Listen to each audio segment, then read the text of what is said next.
10 देश जहां शादी करने पर मिलते हैं पैसे। Number 1, Italy. इटली के कुछ छोटे शहर जैसे सेंटो स्टेफानो, सानियो में शादी करके बसने पर सरकार लगभग 9,000 यूरो यानी करीब 7 लाख रुपए देती है। यह योजना खास उन गांवों के लिए है जहां जनसंख्या तेजी से घट रही है। शर्त बस इतनी है कि आपको वहां जाकर रहना होगा और कोशिश करनी होगी कि परिवार भी बढ़ाओ, मतलब शादी, हनीमून और घर बसाना, सब पर सरकार की जेब से खर्चा। Number 2, Japan. जापान में भी कम होती जनसंख्या को संभालने के लिए नई शादीशुदा जोड़ों को मदद मिलती है। अगर आपकी उम्र 40 साल से कम है और सालाना इनकम लिमिट के अंदर है तो सरकार शादी करने पर आपको 6 लाख येन यानी करीब 4 लाख रुपए तक की ग्रांट देती है। यह पैसा आप घर खरीदने या किराए के लिए इस्तेमाल कर सकते हो। सोचो, शादी के बाद ईएमआई के झंझट भी कम। नंबर 3, आयरलैंड के कुछ ग्रामीण इलाकों में अगर आप शादी करके वहां शिफ्ट हो जाते हैं तो आपको सरकारी इंसेंटिव्स मिलते हैं। हालांकि यह पैसा सीधा हाथ में नहीं दिया जाता, लेकिन रिहायश, बिजनेस, स्टार्टअप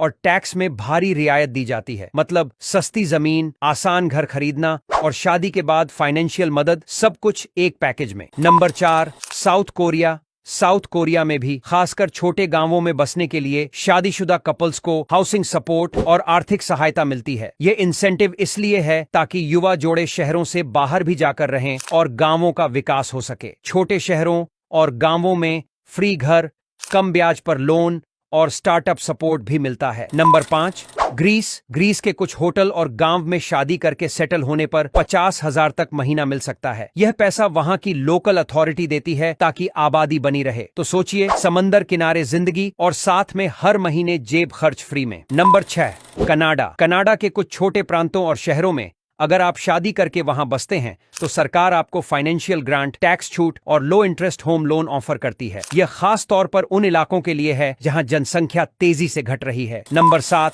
फ्रांस। फ्रांस के छोटे गांवों में शादी करने और परिवार बढ़ाने पर सरकार फाइनेंशियल इंसेंटिव देती है। खासकर जब आप बच्चे पैदा करते हैं तो बेबी बोनस के रूप में आपको अच्छी खासी मदद मिलती है। यह सिस्टम खास इसीलिए डिजाइन किया गया है ताकि जनसंख्या संतुलित बनी रहे। नंबर 8, कि कई छोटे गांवों में आबादी इतनी घट गई है कि सरकार अब नए जोड़ों को शादी करके वहां बसने के लिए 6 लाख रुपए तक की मदद देती है। कुछ इलाकों में जमीन भी फ्री दी जाती है अगर आप शादी करके वहीं रहना चाहते हो। शादी का फुल फायदा, नया घर, नई जिंदगी और सरकारी पैसा फ्री। Number 9, Germany. जर्मनी में सरकार सीधे शादी पर पैसा तो नहीं देती, लेकिन शादीशुदा जोड़ों को बड़े पैमाने पर टैक्स ब्रेक, चाइल्ड बेनिफिट्स और हाउसिंग सपोर्ट मिलते हैं। यानी शादी करने के बाद आपकी इनकम पर टैक्स काफी कम हो जाता है और फैमिली सपोर्ट स्कीम के तहत लाखों की बचत हो सकती है। Number 10, Austria. ऑस्ट्रिया भी उन देशों में है जहां शादी करने पर कई तरह के बेनिफिट्स मिलते हैं। यहाँ शादीशुदा कपल्स को खास तौर पर